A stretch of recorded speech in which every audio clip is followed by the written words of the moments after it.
Isa sa mga dahilan bakit importante na marunong tayong mag-invest ay para ma-beat natin yung tinatawag na inflation.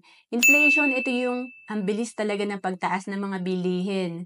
Kagaya nitong simple lang no na bigas na araw-araw nating binibili.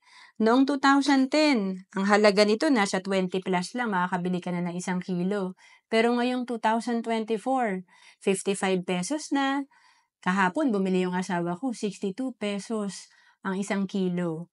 And talagang mabilis ang ating pagtaas ng bilihin. Kaya nga dito sa ating table, noong 2023, on the average, 6% ang inflation rate. Ibig sabihin, yung pera mo dapat kumikita ng at least 6% per year para lang mabit yung inflation or mapantayan yung pagtaas ng bilihin. And as of July ngayong 2024, nasa 3.7% na ang average na inflation rate.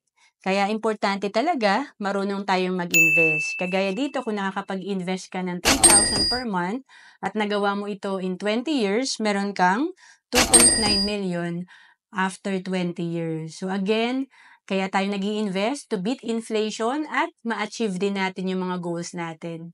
To know more about investment, message mo lang ako sa FB, Roan Celis Capistrano.